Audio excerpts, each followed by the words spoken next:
Can love really echo through the stars? That's what we're going to be talking about today in this deep dive. Right. We're digging into diamonds in her hair. Interesting. It's a story about a legend. A legend. They called him Pops. Interesting. What makes him so legendary? Well, let me put it this way. Pops wasn't like a musician or a painter or anything. He was an asteroid miner. Oh, wow. So not what you'd expect. Exactly. But he was special. Yeah, okay. They say he didn't just extract resources, he sculpted the cosmos. Sculpted? Yeah, like this wasn't just blasting rock, it was artistry. I've never thought of it that way. But it was on a cosmic scale. That's incredible when you think about it. Right? Yeah, I mean, mining has got to be such a precise job. Totally. One little miscalculation. Oh, yeah. And it could be catastrophic. Absolutely. And Pops, this guy, he spent 60 years. 60 years? 60 years as an asteroid miner. That's unheard of, isn't it? It's almost superhuman to be that good for that long. It really is. I mean, I get nervous just changing a light bulb. Ah. But Pops, this guy, he could look at an asteroid. Really? Yeah, and just know, like, instinctively where to place the charges to get the result he wanted. That's amazing. It's like, imagine a jeweler, right? Yeah. They look at a diamond, they see how to cut it. How to make it perfect. Pops was like that, but with asteroids. So is that how he became legendary? By being so good at it? Well, he was legendary for his skill, for sure. Right. But what really made him a legend was his final blast. His final blast. What was that? Okay, so get this. The story says Pops decided to retire. Okay, makes sense after 60 years. Yeah, but he wanted to go out with a bang, literally. Okay. So he finds this asteroid. Oh, I bet it was a big one. It was a big one, but here's the thing. What's that? Everyone else had passed on it. Passed on it? How come? It was basically worthless. A dud. Huh. That's strange. Why would he choose that one? That's the million-dollar question, isn't it? Yeah, it is. The guy's a legend. He could have had any asteroid he wanted. Exactly. And to make it even more mysterious, he spent months prepping this asteroid in secret. In secret? Why all the secrecy? The story doesn't say exactly, but you get the feeling Pops was up to something big, something nobody had ever seen before. Okay, now you've got me hooked. So we've got Pops, this legendary asteroid miner. Right. He's about to retire, but first, he's got one last blast planned. And it's a secret. A big secret. I can't wait to hear what happens next. So Pops has this asteroid, this dud, all prepped in secret, ready to go for his final blast. Right, and like you said, he decides to time this with his 50th anniversary. Can you imagine the pressure? Oh, I'd be a nervous wreck. Me too. I mean, not only are you attempting this incredible feat, but you're doing it with everyone watching. Right in front of the whole community. And on your anniversary. Talk about pressure. I mean, just picture it. Okay, yeah. Everyone's gathered to watch this legendary miner's final blast. All huddled around, I bet, watching the monitors. Yeah, probably some massive observation window.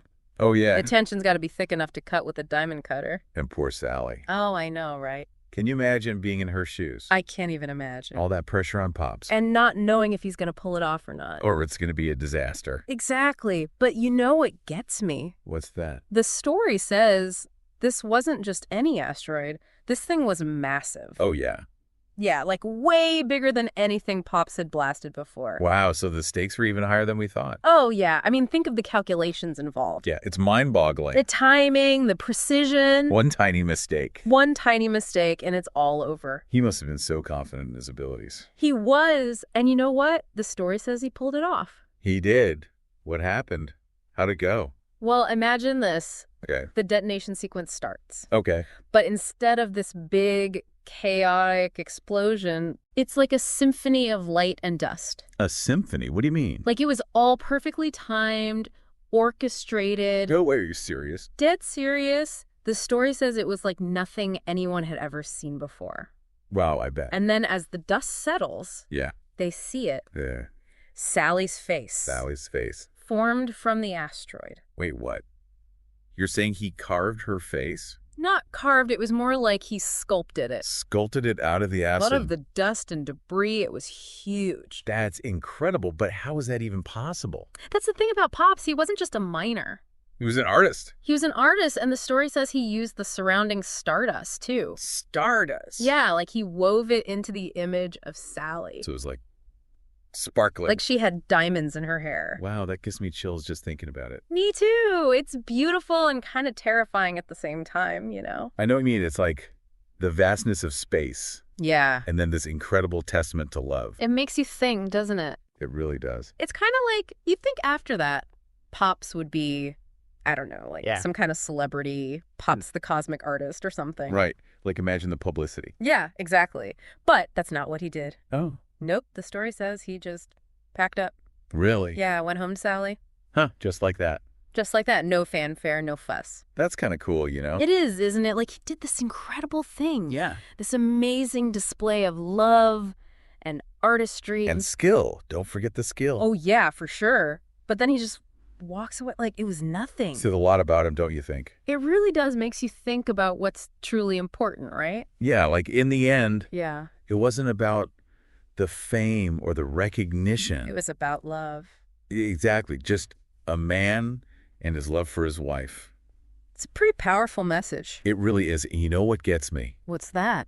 The story never says how Sally reacted. That's true. It just kind of ends with Pops coming home. Makes you wonder, though, doesn't it? Oh, yeah, like what was going through her mind? Exactly. No. Did she see it as this grand romantic gesture? Or was she, I don't know, kind of terrified?